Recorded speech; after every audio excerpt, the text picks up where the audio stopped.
Hello, guys. Can everyone hear me? There are two ways you can tell me you can hear me. You can either hop on a voice channel or hop into the chat. All right. Welcome to everyone who is here. My name is Liv. I'm going to be your guided study group leader for this semester. And basically what goes down here is we all kind of get together at the end of the week to talk about some of the problems that we maybe had a tough time with. And basically it's just a lot of practice problems. So you guys can come with questions or just come and I'll start doing some problems from the book. And yeah, that's basically what's up. Do you guys have any questions about how this thing kind of runs? Or do you want to jump in and start doing some math?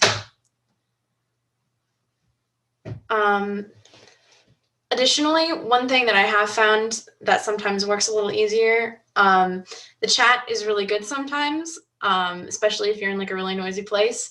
But if you can talk via the audio, that can sometimes really help just because it takes a long time to type stuff in sometimes, like if you have a question. So if you're comfortable doing that, feel free to do that and hop onto the audio. All right. So we covered a bunch of material this week. Sections 1.1 and 1.2 were a little bit more of like a review and like setting us up to continue on to 1.3 through 1.5. We'll do like one or two problems from each of the sections, basically, I think. And then if you guys have any questions, we'll stop. I kind of want to blow through this like earlier stuff so that we can make sure we get some time for 1.3 through 1.5. So let's start off. I unfortunately need to get a hold of a new book, so I don't have the page numbers for the pages that I'm on and the problems that I'm doing, but I am just doing the problems directly out of the book, or at least this bootleg PDF of the book that I found. So for section 1.1, again, not sure what page this is on, but we're going to try to do problem 23. And whoever has their book with them should tell me if this actually is problem 23 to make sure that we're all on the same page. So I have, in tide pools in the New England coast, snails eat algae. Describe what figure 1.10 tells you about the effect of snails on the diversity of algae. Does the graph support the statement that diversity peaks at intermediate predation levels? So again, stop me if this isn't actually question 23, and I might have to do some finagling with the book, but basically we have a graph that looks like this, and this is sweet. Okay, page 6 is what we're on right now. And we have a graph that has basically concentration of snails versus the species of algae. And it looks something, that's a little wonky there. Sorry, sometimes my drawings aren't exactly the snazziest, but we have something that looks like this. So describe, first of all, what this graph kind of tells you. What is this graph telling me? What are some takeaways that I should have from this graph? Literally, probably anything goes here.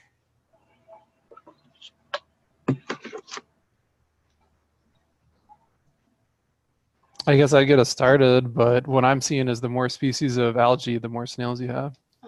Is somebody saying something on? I got a notification that somebody was talking, but I didn't hear anything. Yeah, I was talking. Can you hear me or no? Oh, I can. It's super faint. And I No, it could be me. It's my computer. So I was just chatting with somebody. Can you up your microphone sensitivity, maybe?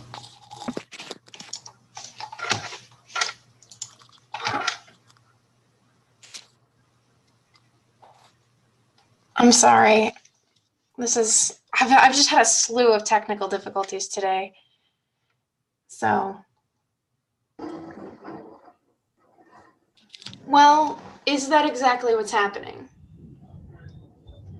Because we're saying that the species, because we have it set up as a function like this, we're saying that the independent variable here is the concentration of snails.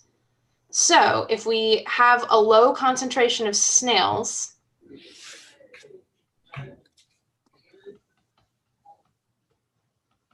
we have few species of algae. So at low concentrations, we don't have that many species of algae. And then something similar is happening at high concentrations. So now we have a lot of snails and they're eating a lot of algae, and there's not a lot of diversity in the species of algae. So we still have few species. And then we have this intermediate area. So here we have You can sit down here. mid-level concentrations of snails, and we have larger numbers of species. Excuse me. We have a larger number of species of algae. So it's a little bit of like you said, that the more species of algae you have more snails. So if I were to draw a graph to support that statement, I would have a graph where I have species of algae, and I had number of snails or concentration of snails, and it would look something like this, in that species of algae increases and thus concentration of snails increases. But rather we have the diversity of the algae depending on the number of snails. And so the kind of takeaway here is that like they ask you, does the graph support the statement that diversity peaks at intermediate predation levels? And that's kind of what they want you to take away, I think, is that the graph does show that diversity is highest when it's not a super low or a super high concentration of snails. Does that kind of make sense? You can stop me if it doesn't. Sweet. Awesome. Let's also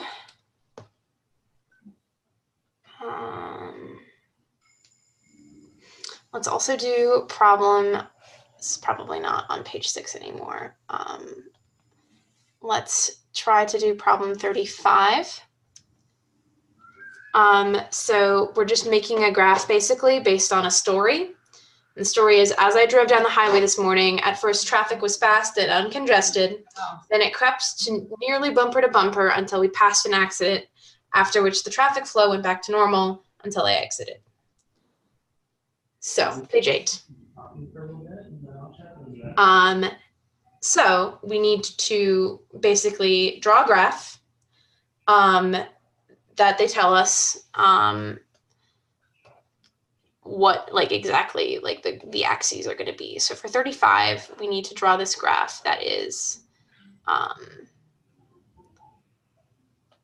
we have driving speed versus time on the highway. So this is going to be, which is going to go on the x-axis, driving speed or time on the highway.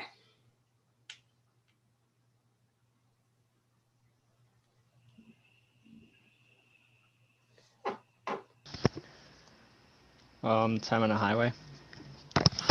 This has got to be my computer then, if I can't hear you still. Give me 1 second to figure out the audio thing. Let's take a break for a minute and a half while I figure out the voice problem. So give me a sec.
Okay, I'll still check on those.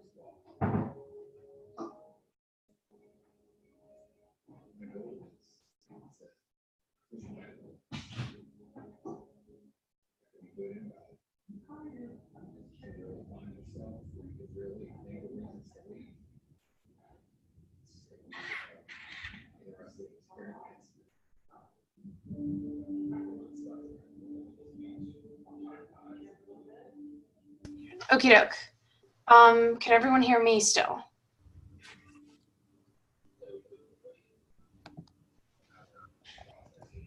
Yes. Okay. I'm. Oh, great! I can hear somebody. Sweet. Okay. Somebody say something, and let's do this. Hello?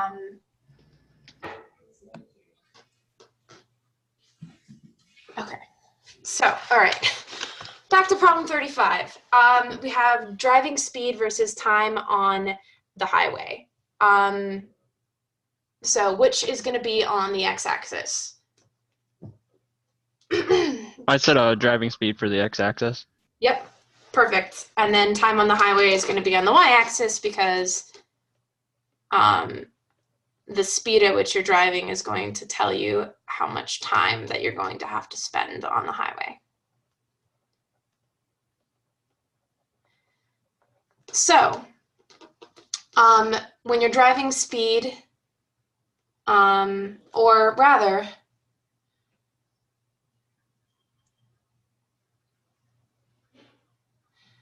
I read this problem a little wrong, I think.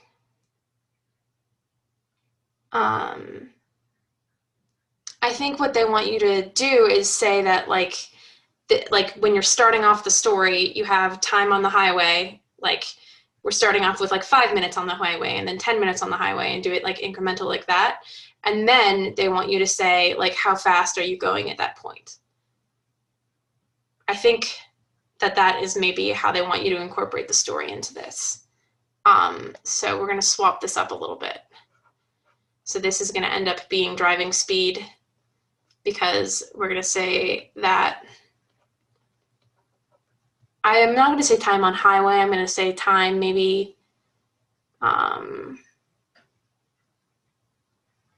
driving, time since leaving work, something like that.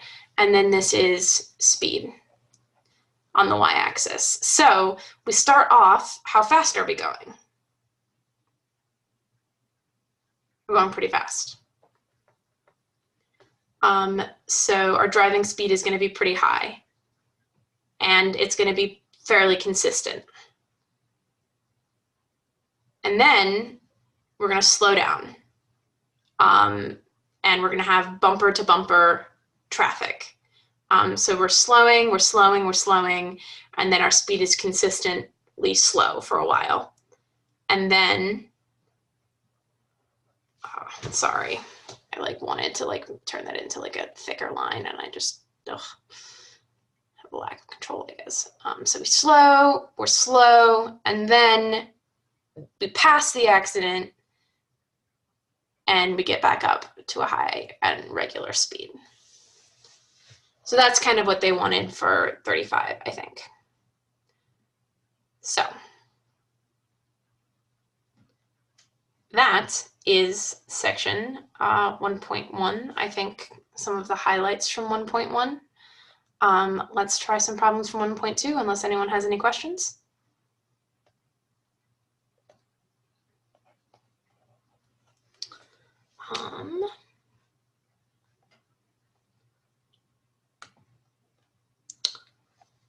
Let me get the page.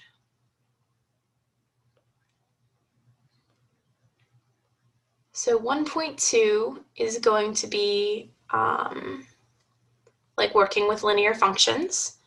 And let's do problem 21. So we have world grain production was 1,241 million tons in 1975 and 2,048 million tons in 2005, and has been increasing at an approximately constant rate. So we have a series of tasks that we need to do with this information, right? We need to A, find the linear, it's 21. We need to find the linear function for the world grain production, which is P in million tons, as a function of T, years since 1975. So to start out, how am I going to do this? What am I going to start with?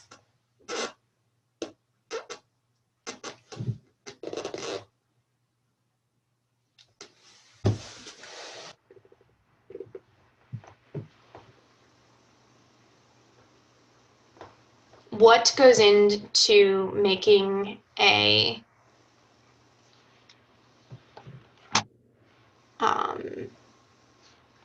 what goes into making a linear function that we're trying to make? Trying to determine the slope. Yes, slope, definitely important. We need slope, and we need a y-intercept. Both of those are going to be important. What is our y-intercept going to be?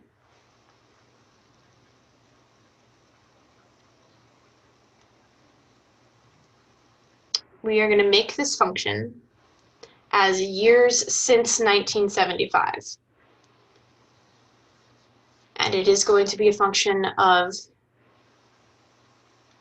this is time, so this is 1975, and this is production of grain. So 1241 million tons would be the y-intercept? Yes. And so we're saying that we're doing this in millions of tons. So this is going to be our 1241, and this is going to be our y-intercept, precisely. So how do we find our slope?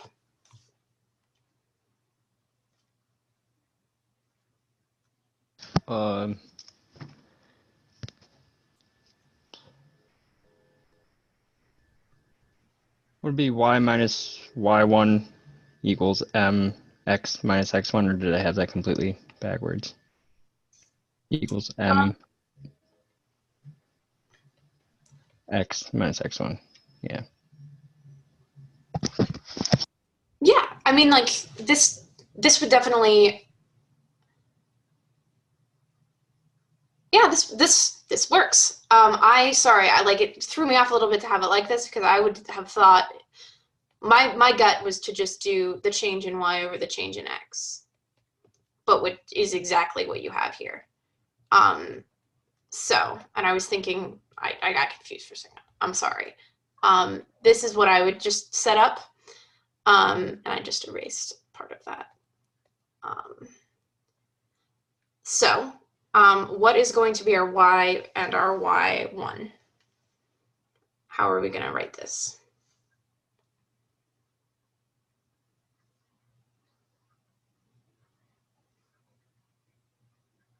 Your y's would be your number of tons, your 2048 minus your 1241, and then your x's are going to be the year, 2005 to 1975, your range. Okay.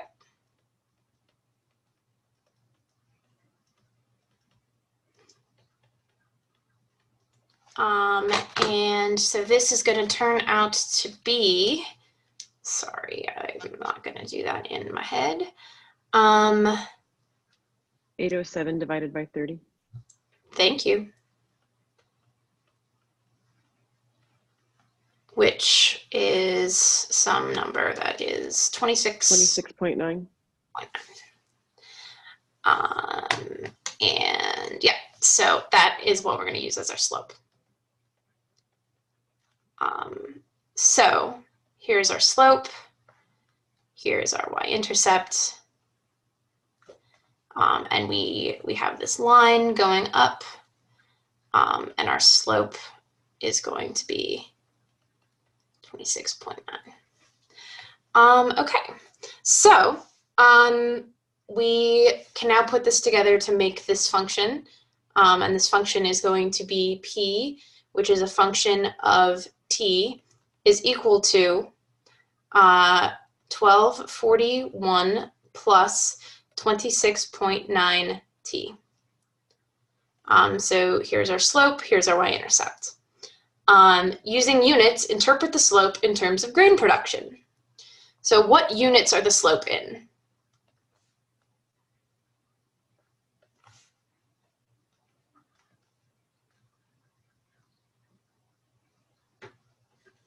In millions of tons.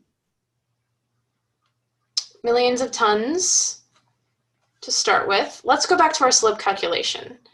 This is in millions of tons. What's the units for this part here?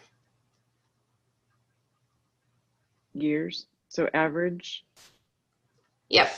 So, yeah, precisely.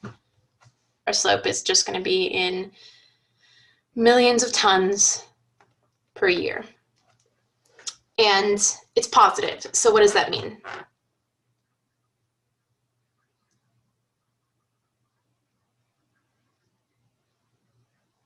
We're going to like get into this when we talk about like derivatives and stuff, when we get into like calculus stuff. So basically what I'm looking for is that because it's positive, it means that as time increases, as we go past 2005, we're adding millions of tons. The millions of tons produced goes up. If the slope were negative, or for instance, if there was something that happened that negatively impacted global grain production and the slope became negative, so here we have a negative slope, then as time goes on, as t increases, the slope will be the slope is negative, so the production will be decreasing. So those are just some things to think about maybe a little bit as we kind of continue on. So then using units, interpret the vertical intercept in terms of grain production. I think we kind of talked about this earlier. Basically, it's just at time t equal to 0, what is the amount of tons produced. And according to the linear model, what is the predicted world grain production in 2015? How would we find that?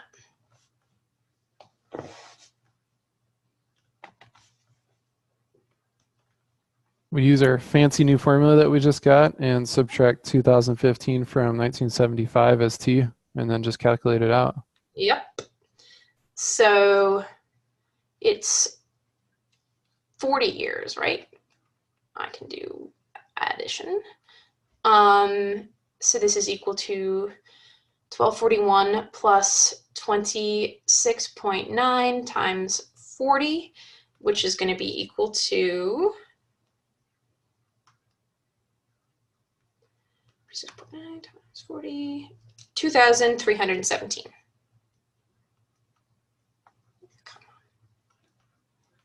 So we've gone from in 2005, 2,048 tons to in 2015, 2,317 tons of grain produced.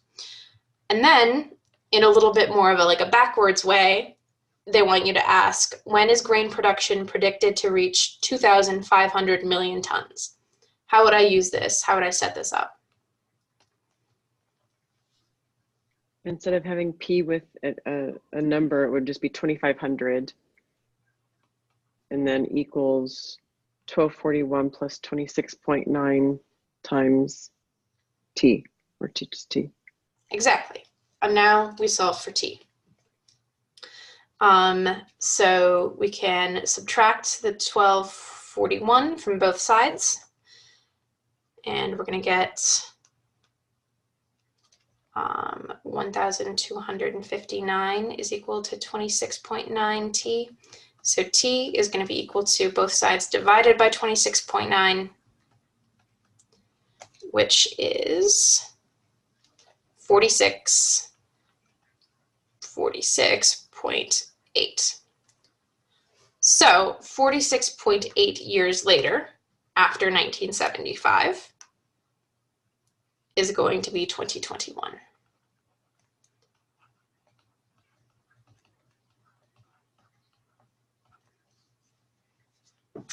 So that's basically what they have us doing here. Okey-doke. Any questions about this problem or 1.2 in general?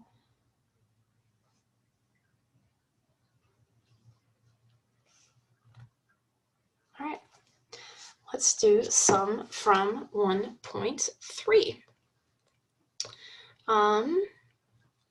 So 1.3, we're dealing with average velocity.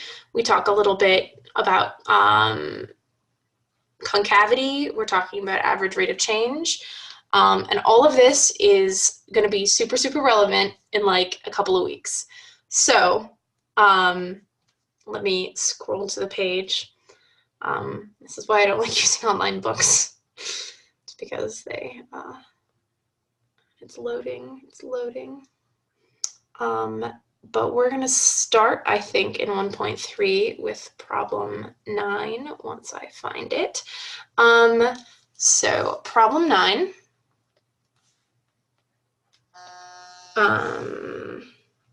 Problem 9 is find the average rate of change of f of x is equal to 3x squared plus 4 between x is equal to -2 and x is equal to 1. And then illustrate your answer graphically. So, how do I find an average rate of change? The average rate of change is going to be the change in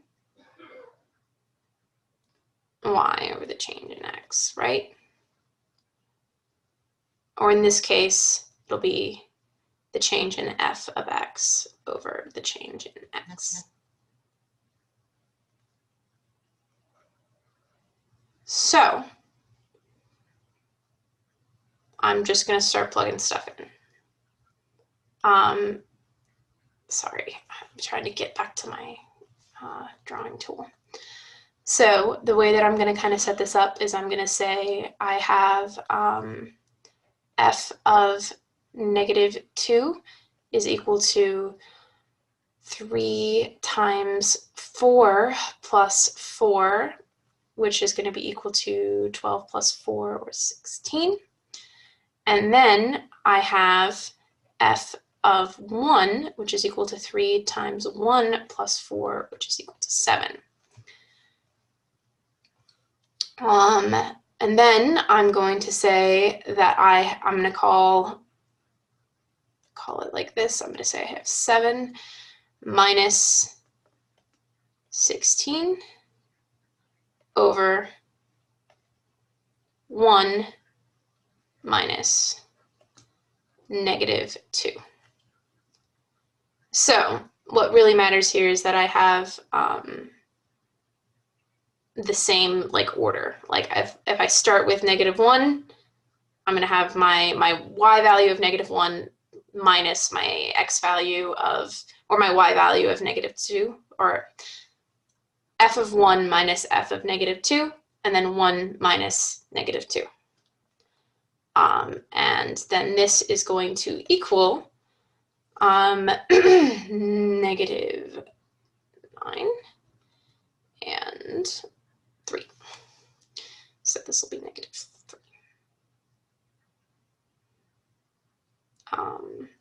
And that is going to be my average rate of change.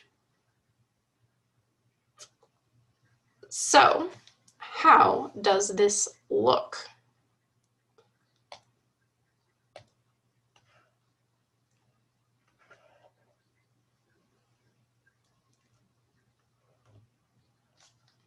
Sorry, this graph is a little wonky.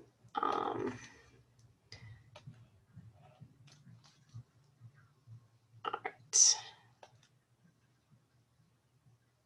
So I have my function, and it's going to look a little something. I don't know why I went that far down, because it's going to look like this.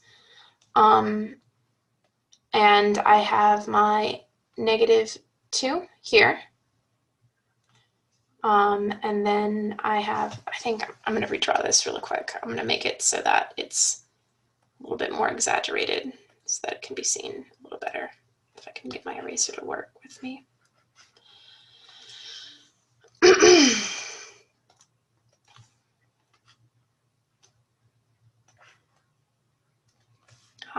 And then I'm going to draw it so that it looks something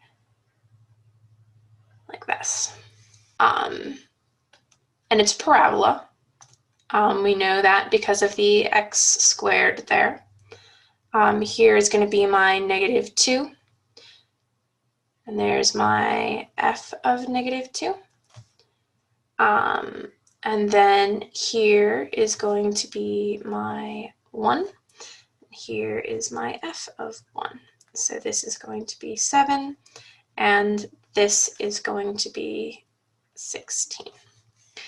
And then my average rate of change is going to be this space, or this line basically between them.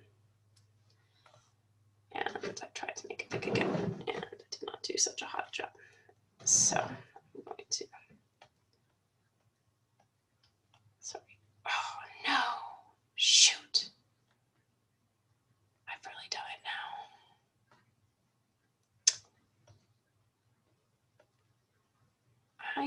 Can I make the thickness of my, yes I can. Okay.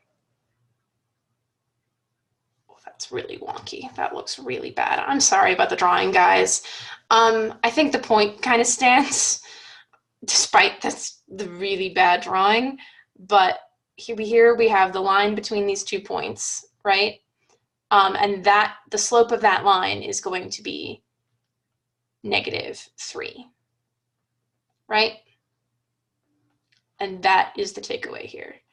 That is a straight line, not a curved one. So the takeaway here is that we have a parabola, and that the rate of change between, or the change between these 2 points is going to be at this rate of -3 there. Are there any questions about this?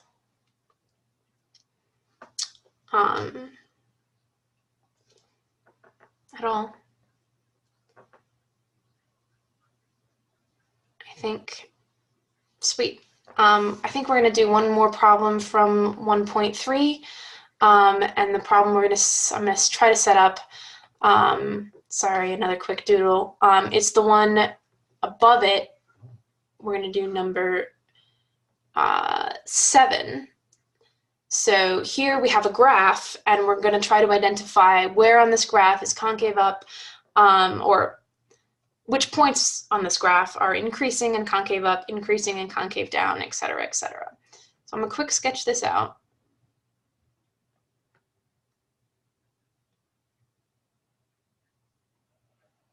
It's not the prettiest thing in the world, but that's what we got.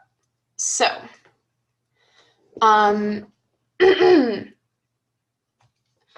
We are looking at pairs or consecutive pairs. Yeah, we're looking at pairs. So we're going to say like from A to B, for instance, it is increasing and it is concave down.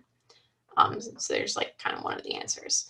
And I think the best way to do this is to go from point to point and identify what is happening between points. So here are the points. And we're going to walk through step by step. And we're going to talk about what's going on. So from A to B, as I said, we are increasing. Our y value is increasing as our x value increases. And we can kind of see, the way that I kind of tell from a graph if it's concave up or concave down is if I were to like pour water into this structure, would it fall out or would it like collect at the bottom of something? And so that's just like my way of like looking at something and seeing if it's like facing down, if it's like cupped downward or upward. So I'm going to say that from A to B, it is increasing and concave down, which I'm going to say CCDN, concave down. What about from B to C? Any ideas?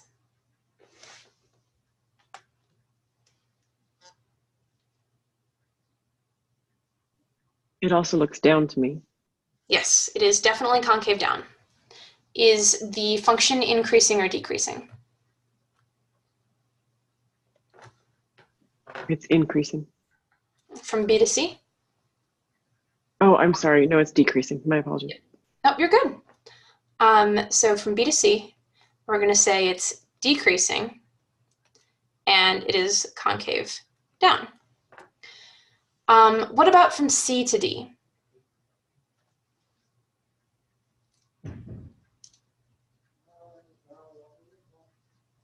Also decreasing and concave up. Yep.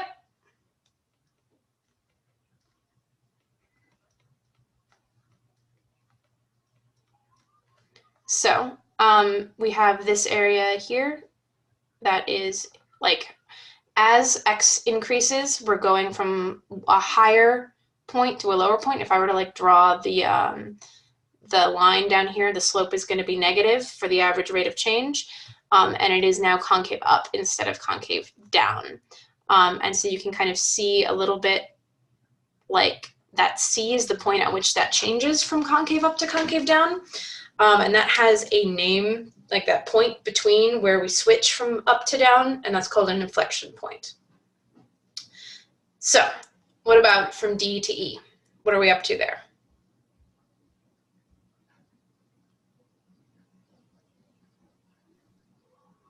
It's increasing. Yes. And is it still concave up? Or concave down? This is a tricky one for me, which is why I asked for this to be covered. I'm going to say concave down. Again, what I kind of do is I kind of envision, like if I were to fill this with water, would it come out or would it go down? If I were to just like fill it, it's like a cup going upward, right? So it's concave up. And then if I were to like put water, for instance, in this structure here, underneath this curve here, it's concave down. And I know that's like weird, I think. I don't think I've heard that anywhere else, but that's like what helps me kind of envision it, is can it like hold like a liquid comfortably? And that's kind of my concave up versus concave down idea. So it is concave up because we're going to learn about, this is a little bit like preview of what we're going to be doing for the rest of this class, is we're going to be identifying what a lot of these points are.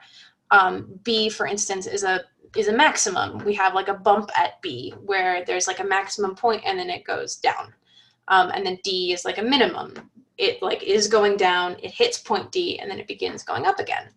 And those points are not where it changes. It's concavity. So between C and E, it is concave up. Does that kind of make sense? Yes, thank you. Okay, because I can talk about this a little bit more if that would make it easier for you. Because I want to walk out of here with y'all knowing a little bit more about what's going on.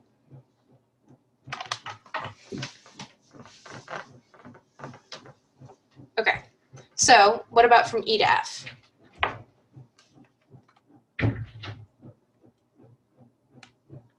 Gosh, what is that sound? Is increasing. It is increasing, definitely.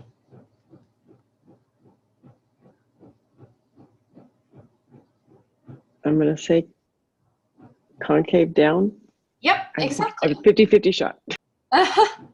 Well, one way that you can kind of tell is that, once again, they kind of put these, visually speaking, they put these E and C at like the halfway points, at that points of inflection, where it changes from concave up to concave down. So basically how this graph works is that there's kind of a pattern. It goes from, this is going to be, that's a really bad line. Sorry, I'm using a new tablet and it's just like everything's different. So my lines are just all off today. But we're increasing and then we hit B. And one thing is going to change at point B. We're going to swap from increasing to decreasing because we hit our maximum. Then we're going to get to point C. And at point C, one thing is going to change. We're still decreasing, but we've moved from being concave down to concave up. Then at point D, we're going to change one thing. We're going to go from being decreasing to increasing, but we're still going to be concave up. And then at point E, we're still increasing, we're just becoming concave down now. So we're only changing one thing at a time, basically. So this is also E to F. What about from F to G? What do you think?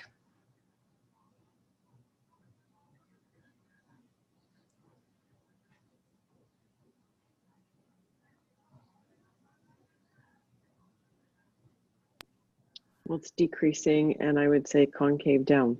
Yep.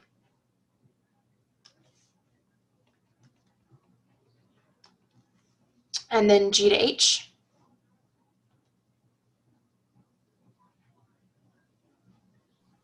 Also decreasing, concave up. Mm-hmm. And H to I.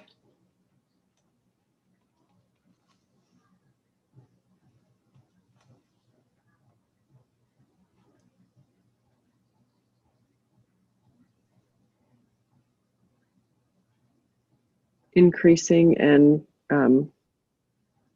concave down. Is it concave down? Apparently not. What made you think it was concave down? Well, I guess I'm thinking of the water example. So That it would fill up there.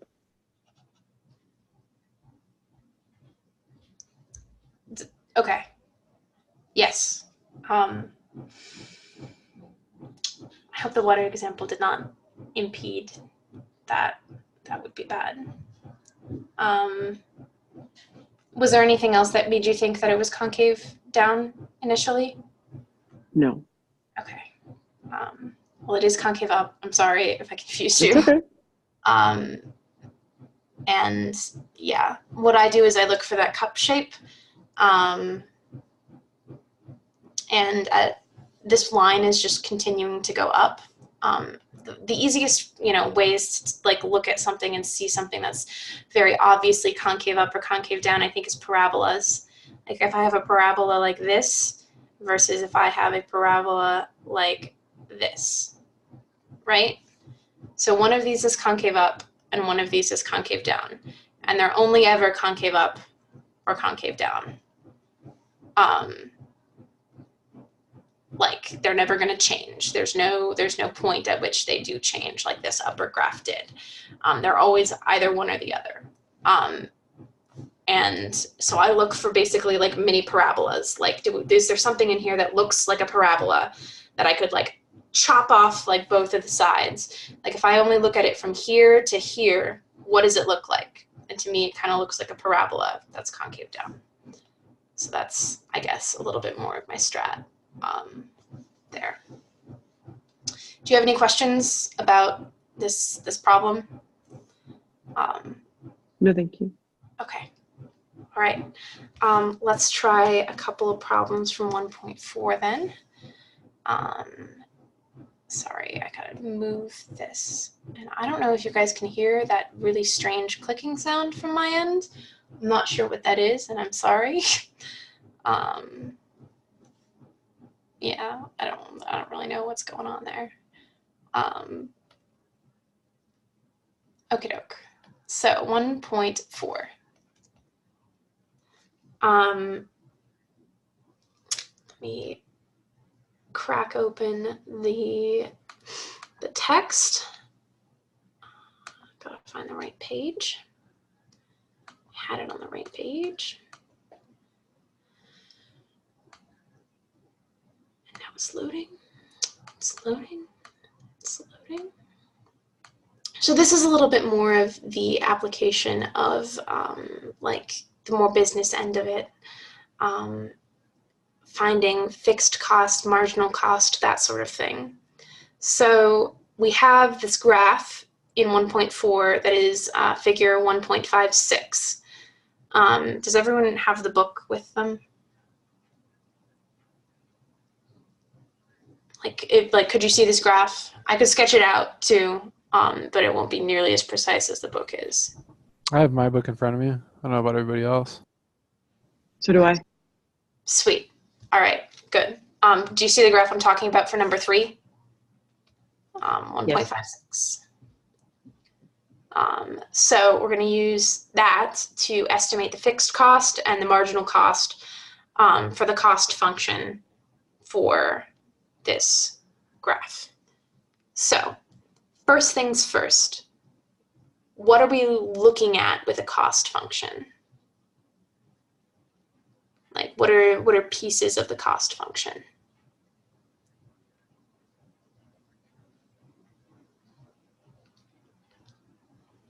Like what does a cost function look like, basically, I think is the question that I'm asking.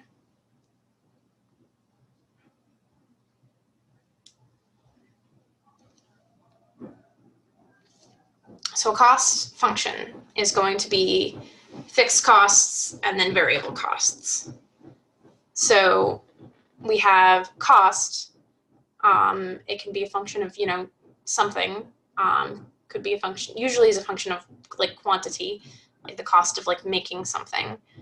So I'm going to turn that into a Q there because that's what we're going to use. And that is equal to fixed plus variable. So, for instance, we're going to be thinking about this in terms of linear functions, because that's really what we've been talking about here. So this is going to mean that we have C of Q is equal to B plus MX, or MQ rather, because it's a function of Q. So we have ourselves a linear function. And we also know that we have this thing called marginal cost, which is going to be, it's not exactly the slope, it's the cost of making one more. So the marginal cost itself is in units of dollars, but it relates to the slope in that it's like numerically the slope, if that makes sense, because the definition of marginal cost is that we have the change in cost, not quantity cost, eraser, the change in cost over 1. So we have like I don't know, we're making 500, we want to make 501 units instead of 500. So it's always over 1. So the units are technically in dollars, but when we're looking at marginal cost, we can look at like what the value of that slope is. Does that make sense?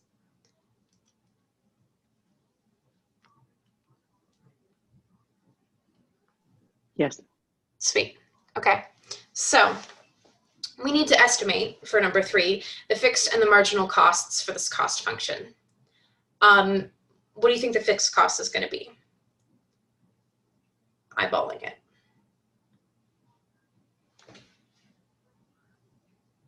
About like $75 maybe? 75? Yeah. So we're going to say that the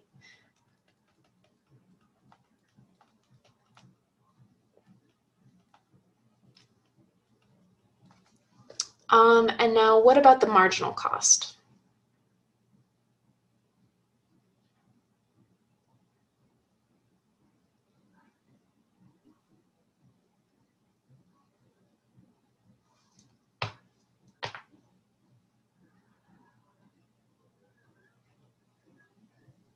In this case, is it combined? Because if the quantity is on the x-axis, it looks like just the straight cost. So we said that the fixed cost was going to be the $75. What is that? How does that relate to this linear function that we kind of set up? So if I'm trying to turn this into, like if I'm trying to write this function, where am I going to put the $75? Is it going to be my B or my M? It's going to be your M. No, I'd say it's going to be your B. Your M is going to be the cost of each unit, correct? Yes. So the cost of making 0 units is going to be $75. That's the cost of the equipment. That's the cost of like all of this, like other stuff that we might need. Not the cost of the materials, because that's going to be factored into the marginal cost. If we make more items, we need to buy more materials. So that's like the marginal cost is the cost of like getting all that stuff to make these more items. And like, I don't know exactly what we're making here. Sometimes it helps to pull it out of a little bit more of the hypothetical and like say we're making shirts and we need the cost of labor and the cost of the fabric to make these shirts, but the cost of the equipment to make these shirts in this case, I guess, is $75. And we only have to pay that once. So we have our fixed cost being $75, and that's going to be our y-intercept in this graph. And then to make each individual item, we need to add on to this the marginal cost. How would I find the marginal cost?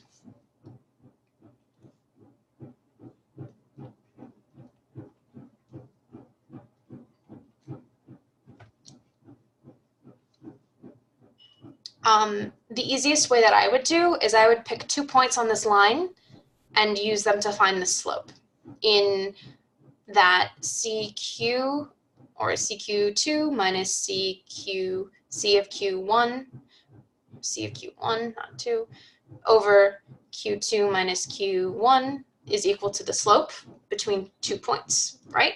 This is just like delta y over delta x. It's just with different variables. And the 2 points that I would pick here are 3,300. So I'd say this is 300 and this is 30 minus 10, 150. So this is 150 and then 10. The reason I would do that is because those are the points where it like intersects very, very precisely at those points. So I'm not doing any estimating here. I'm just looking at the graph. And this will turn out to be 150 over 20, or 15 over 2, or 7.5. So my marginal cost is going to be 7.5. How do I incorporate that into this equation?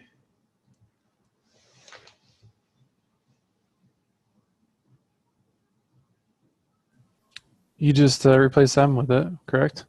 Yep.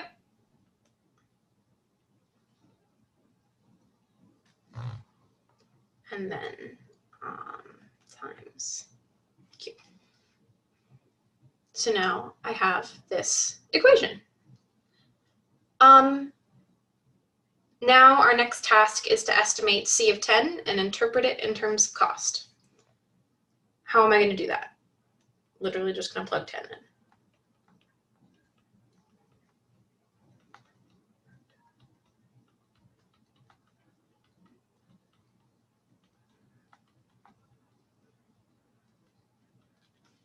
All right, so the cost of me, of the C of 10 is equal to 150.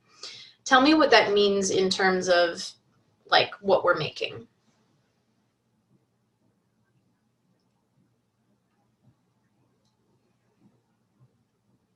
I guess your fixed cost plus the cost to make 10 units is 150. Yep. So to make 10 units, it's going to cost me $150. Half of that is going to be because of fixed costs, and then half of that is going to be because of marginal costs. That's basically what's happening here. Does that make sense? Yes. Sweet. Yes. Let's also do number 13. So, here we need to give the cost function, the revenue function, and the profit function. So we have a couple that's running a house cleaning business. They invest $500 in equipment. They spend $15 in supplies to clean a house, and they charge $60 per house that they clean. What is my cost function going to be?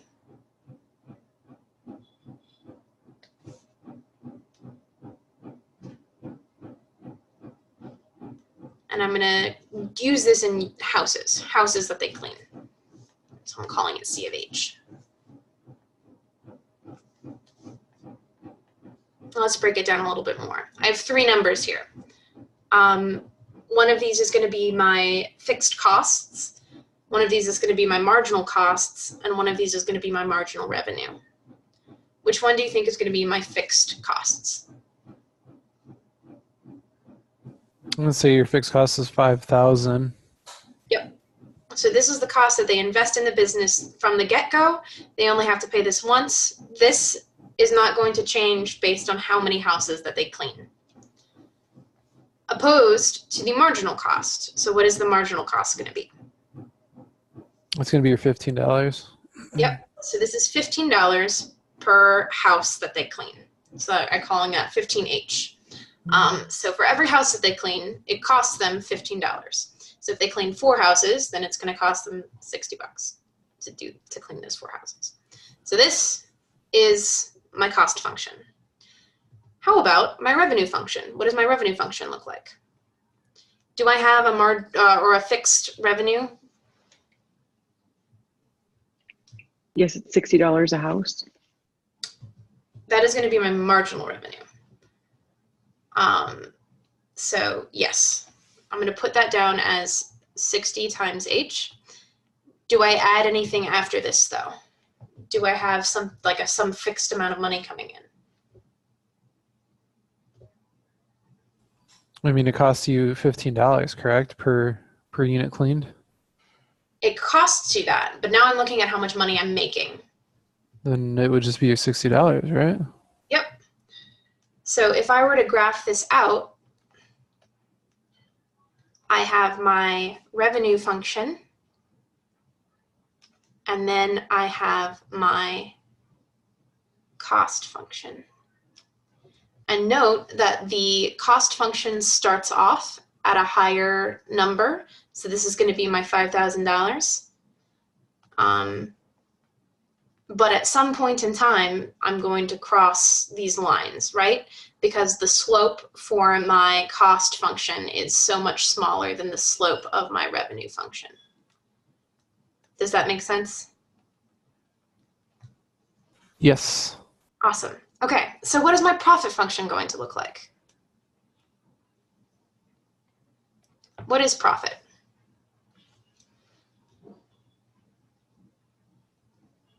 Just like fundamentally. In terms of cost and revenue, what is profit? once you've exceeded the costs, I guess. Yep. But in this case, we're going to think in terms of we can possibly have a negative profit in that we're losing money. Yeah, so anything that I guess exceeds your intercept there. Yes, so anything that exceeds my intercept here is going to be positive profit. And anything down here is going to be negative profit, in which case I'm losing money. And the reason I'm going to set it up in the way that I am is so that this function can either give me a positive or a negative value. But very generally speaking, profit is the money that you make minus the money that you had to spend to make it, right? So Yes. what you make and then what you lose. So our profit function is going to be equal to 60h minus 5,000 minus 15h. And so this is going to turn into minus 5,000 plus 45h. So this takes into account how much it costs to get the business started, as well as their net benefit from the net benefit basically from cleaning a house. They get $45 like net per house that they clean because it costs them $15, but they make $60 doing it. And so this point here is where the profit is 0 at this point, which is where $5,000 is equal to 45 each. So we could figure out how many houses they have to clean to break even and essentially have their business be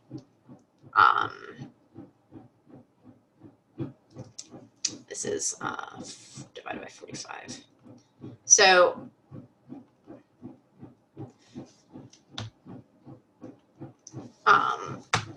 basically what that's telling us is that after they clean 112 houses, they are turning a profit from this business that they've started. And before that, they were still kind of like in that investment phase. But afterward, they are actively making money. Does that make sense? Yes. Yep. Sweet. Okay. Let's wrap up with some problems from 1.5. Sorry, I gotta fix the, oh lordy, this computer is it's really throwing me off. Okay, everything's cool. Let's see, 1.5. So this is gonna be talking about exponential functions. Great time exponential functions are. And they're going to be pretty important, and you're going to have to get kind of familiar with them. So I would highly recommend being comfortable with exponential functions by the end of this week. And that is the wrong section. We don't want to do 1.6, we want to do 1.5. Okie doke. And I had a request for doing problems 23 and 33. So we're going to start by doing those just to make sure that we get them in. So problem 23 in 1.5, we have a quantity p is an exponential function of time t.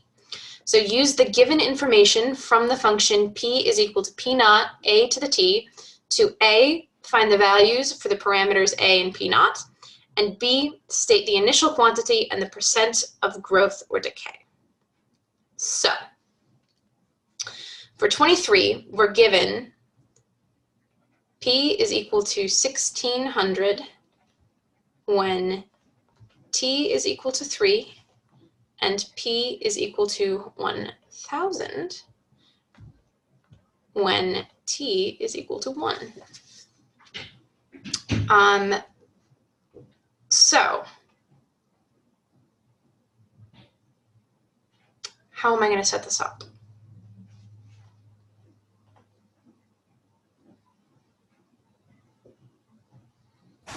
Do we just start by plugging in the given?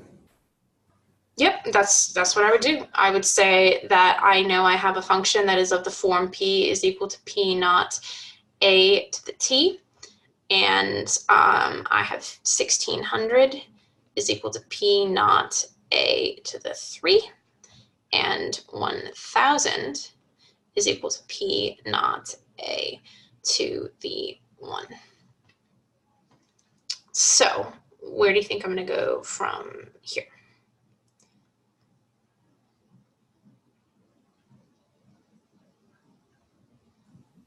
I guess we'd have to determine, are we trying to find P naught at this point, or are we trying to find A? Because we got to plug something in for one of the two, correct? Well, we're trying to, yeah, basically. What I would do is I would set them both equal to the same thing. In this case, I would say I have P naught is equal to, if I divide both of these sides by a cubed, P naught is equal to 1600 over a cubed. And then I have this divided by a. So P naught is also equal to 1000 divided by a. And then I would simply say, I'm going to cut out that P naught. At this point, I just want to find out what a is going to be. So now I have this, where I have one variable, which is a, and some numbers. And I just need to rearrange this in a way that will get me to what I need. So this is going to be 1600 times a is equal to 1000 times a cubed. I just multiplied this side by, or I just multiplied both sides by a cubed and a. So they canceled out the denominator and added it to the numerator. Then I'm going to say I'm going to divide both sides by a. So I have 1600 is equal to 1000 a squared. And I'm going to divide both sides by 1000. So this is going to be 1.6 is equal to a squared. So a is going to be equal to the square root of 1.6, which I'm pretty sure is, it's not going to be that, never mind. I'm just a doofus. Is it just 0.4? It's not. It's very tempting to say that. That's what I was in, like my initial thought was. But 0.4 times 0.4 is going to be smaller than 0.4.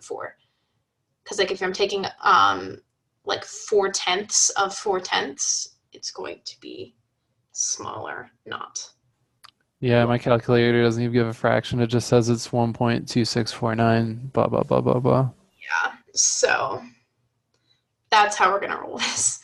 It's going to be 1.265, basically, which is a pretty reasonable number to get for a problem like this, right? So we need to find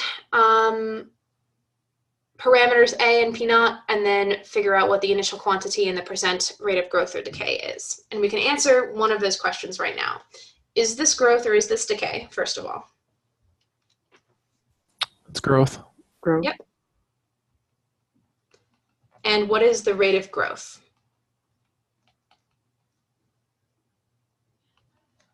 A. Yep. And percentage-wise, what are we going to call that? Is that 126.5%? Yep. Or I could also say a lot of this is just like nitpicky linguistic stuff. I could also say that it's growing at a rate of 26.5%, because that indicates that it is increasing, it is growing, but it's not growing at like a rate of, it's not growing at a rate of, for instance, 126.5, and that it's not more than doubling every time. It's simply increasing 26.5% every time. Because our baseline of no change is 1, right? So does that kind of make sense? Or this type of stuff gets into a little bit of like nitpicky linguistic, like what exactly does it mean to be like growing at a rate of X? So my answer that I would put would be it's growing, and it's growing at a rate of 26.5%.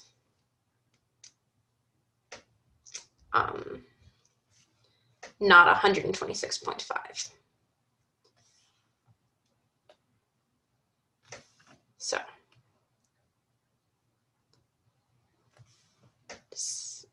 is that cool with people? Yes. Awesome. Yep. All right. So now we get to find what P naught is, and I would use this stuff here in the green.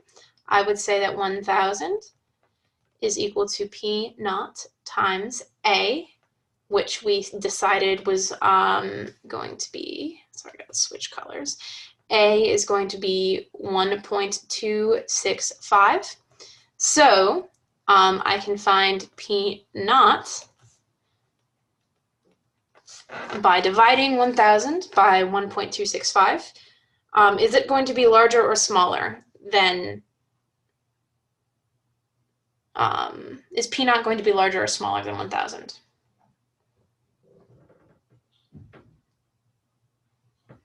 Smaller? Yes, because we're growing. So if T is increasing, then our P, in this case our 1,000, is going to be greater than our P naught. So every subsequent increase in T is going to result in an increase in P, if that kind of makes sense. So our P naught is going to be equal to 790.5. And I should be able to go through and get the same answer from doing this exact same process, just taking this cubed and then dividing 1,600 by this cubed. I don't particularly want to do that at this point because it's just extra algebra, but it should be able to be done. And this is just, P naught is just our initial quantity.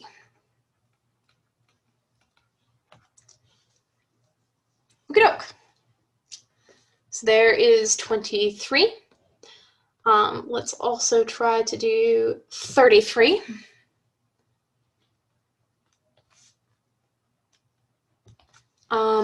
Nikki invests $10,000 in the stock market.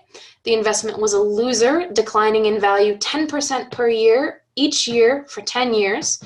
How much is the investment worth after 10 years? How am I going to set this up? Tell me kind of what this equation might look like.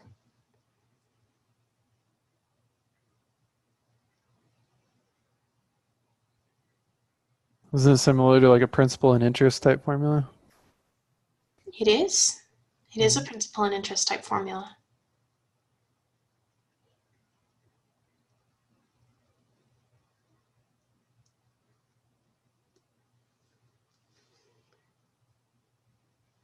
So we're going to basically use the same format that we did before, where we have P is equal to P naught, A to the T. So we're going to set this up in that we know what our P naught is, right? We're going to say P is equal to P naught, and P naught is the initial investment, which was $10,000. So it's going to be $10,000 times A. What is A going to be? We're declining in value 10% per year. So first of all, is A going to be greater than or less than 1? Or will it be equal to 1? It's going to be less than. It's going to be less than 1. Mm-hmm. What is it going to be if we're declining 10% per year? Well, I want to say it's 0.1, but I believe it's actually 0.9, correct? It is 0.9, exactly. Yeah. Because we, kind of what I did earlier with that 126% versus 26%, we're decreasing, and we need to compare it to our initial no change, right? So our initial no change is just 1. And if we're decreasing, then it's under 1, and it's under 1 by the percentage points, basically. So 10% is 0.1. So this is going to be, sorry, I just did a lot of hand gestures there, and then I realized that you can't see me, so all of those hand gestures for naught. Sorry, I'm a little out of it. Too many gestures. Okay, so we have 0.9, and then we have t. So this is the equation that we're going to be using for the decrease. So how do I find, after 10 years, what happened? Isn't the t end up being 10? Mm-hmm.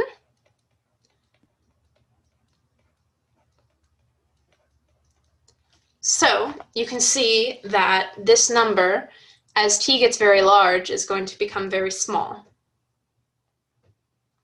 So it's going to severely reduce the amount of money that we have in our account. So this becomes 10,000 times 0.9 to the 10th is going to be 0.349. And so this is going to be $3,486.78. You can see that I rounded when I wrote the other one, and I didn't when I plugged it into my calculator. But this is what we're looking at here for part A. We invested $10,000. We lost a lot of money every year, 10% per year for 10 years.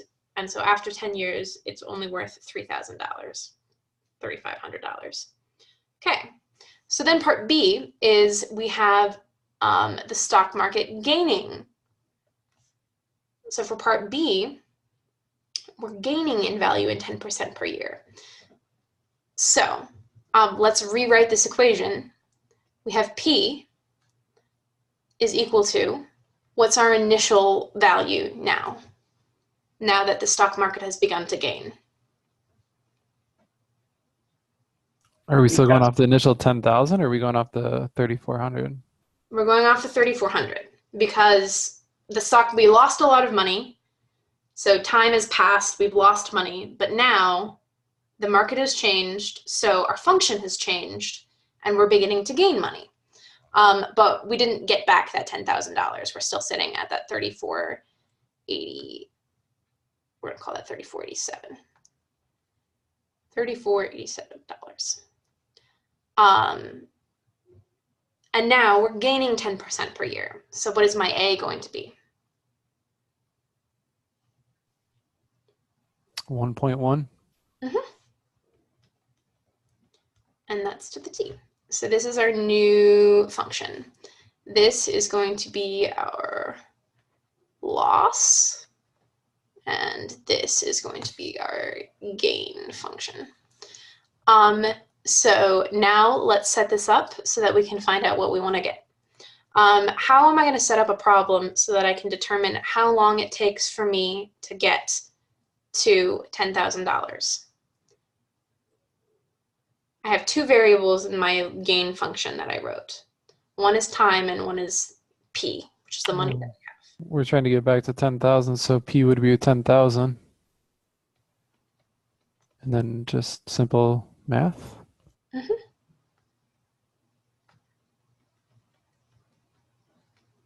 So 10,000 divided by 3,487 is going to be 2.868 is equal to 1.1 to the t.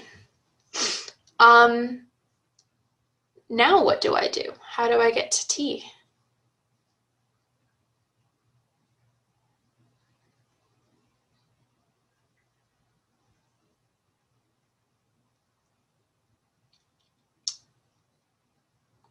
You guys talked about this during this section, right? I mean, would it be crazy to start off with just plugging in t as 0 to, I guess, establish like a baseline? Or would that be stupid? Well, if t is equal to 0, then 1.1 to the 0 power is going to be equal to what? 1. Yeah. And then if t is equal to 1, 1.1 to the 1 power is going to be equal to 1.1. So this brings us to, if I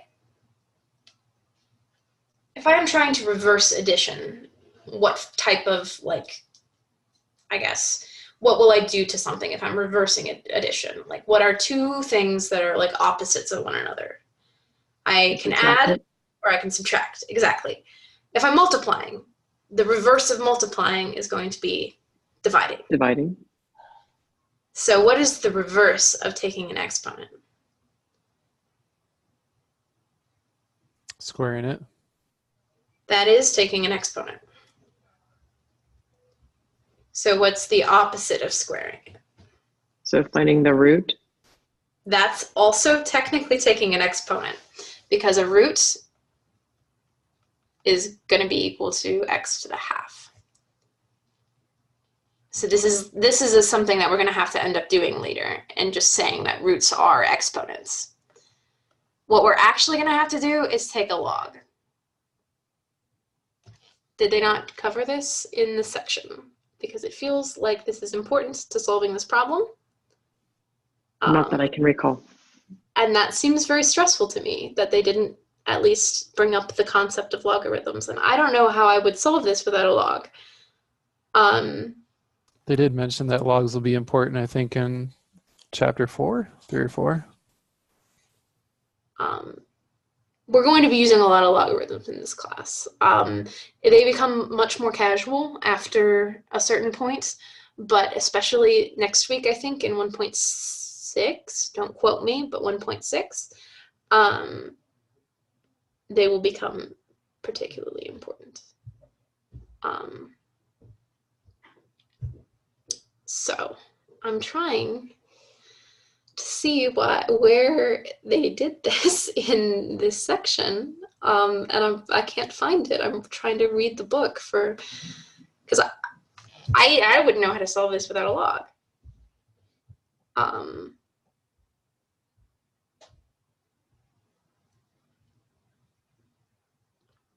So that is intensely unhelpful and very, very, very stressful, I'm sure.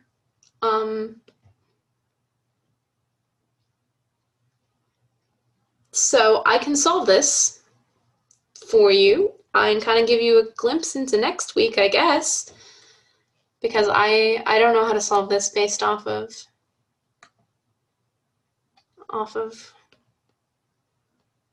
just this information. After 10 years, the stock begins to gain.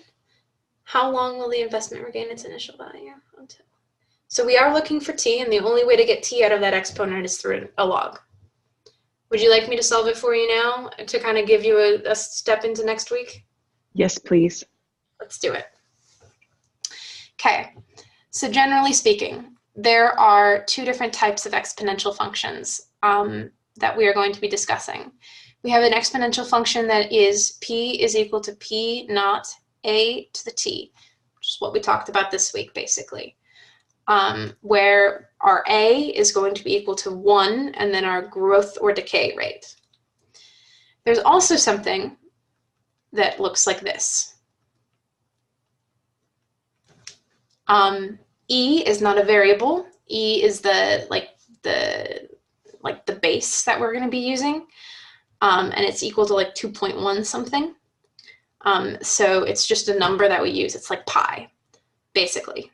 It's pi, but not equal to 3.14. It's equal to 2.1. And it's just a really handy number to use because, well, like there's a lot of reasons why it's a handy number to use, but just take my word for it. We like E. E is very handy. And then we have K, which is a variable, or can vary, but p is a function of t still. So if we were to do a graph of this function, it would vary with respect to t. So k is going to be some sort of a constant. Can change, but it is going to be a constant. Are you with me so far? Yes. Yes. Okay. So these functions look very much the same, basically. I could say that p is equal to both of these. I could say p is equal to p naught a to the t, and p is equal to p naught e to the kt. I can divide both of these sides by p naught, and I can say that a to the t is equal to e to the kt. Are you with me there? Now I can say that if t is the same, a is equal to e to the k. And that's how we're going to be relating these two. So I've got these two different setups basically, where now I can write this function, or more specifically, this number in terms of e to the k.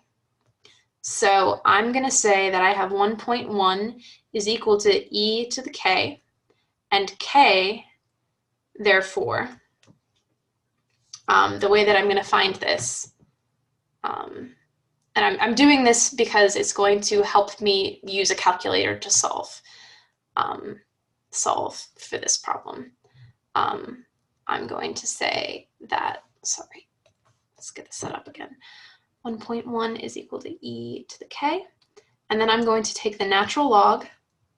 So this is a logarithmic function. So just like I would divide by 1 or multiply both sides by some number, I need to take the natural log of both sides. So just think of it like some sort of a function. Input, output. I input a number, and then I output a number. It's just like multiplying or dividing, but with letters involved instead of division signs. So now I have the natural log of 1.1 is equal to k. So these are rules of natural logs that you'll cover next week. This ln e is equal to 1. And that's why we like natural logs and e's, because we can just cancel that out. So k is going to be equal to the natural log of 1.1. Now I'm going to rewrite this in a way that includes e to the natural log of 1.1 t. Now I can take the natural log of this. So I'm going to take the natural log of both sides, and I'll have the natural log of 2.868 is equal to the natural log of 1.1 times t times the natural log of e, which we said was going to be equal to 1. So I'm just going to cross it out. So t is going to be equal to the natural log of 2.68, or 868, excuse me. I'll erase that and make it a little clearer. So natural log of 2.868 divided by the natural log of 1.1. And so I can plug this into a calculator using my natural log function. So this is going to be 1.054 divided by 0.095. So this is 4 divided by 0.095. So t is equal to 11.09. And it's okay if you're not totally on top of this week. That's fine. But that's how you would solve using a natural log. Because the inverse of taking an exponent is going to be taking a log. Now the reason that I switched it into terms of e is because if I were to use this function, if I were to take this and just take a log. I couldn't take a natural log. Actually, I could take the natural log of that function.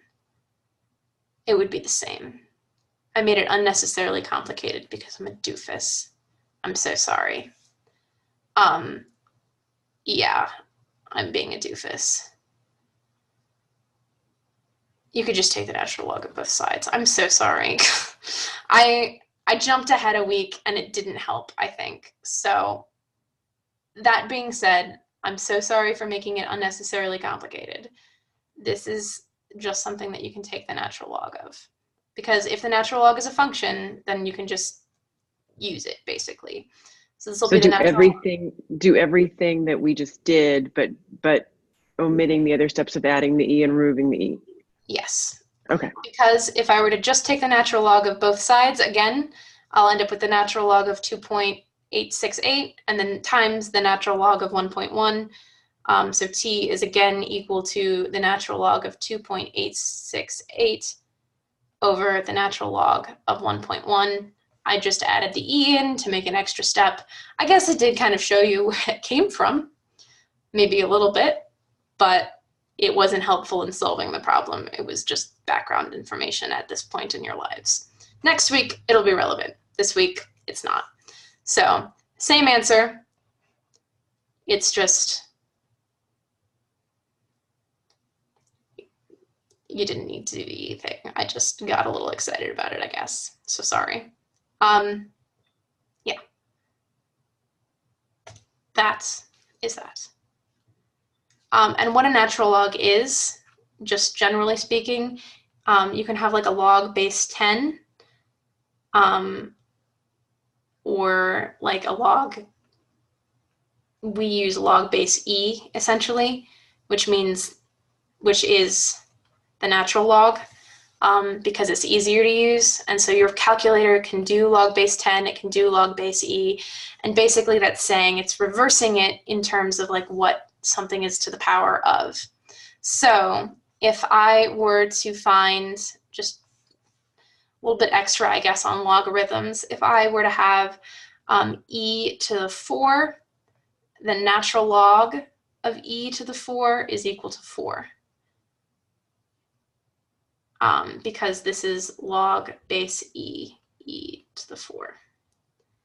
So I'm basically just undoing the fact that I have that e as my base there.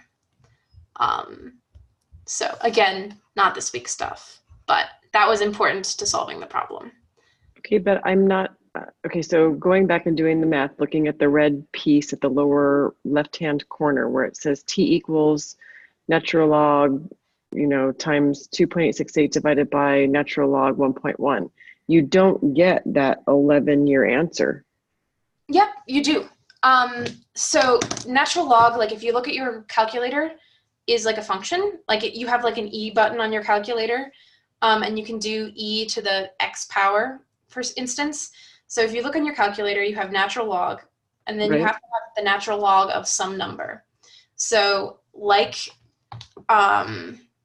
it's like an what was that? If I do 2.868 and then the natural log, I get 1.05. Yes. Right? 1.054. Yep. And then you need to divide that by the natural log of 1.1. Okay. And it should be 11.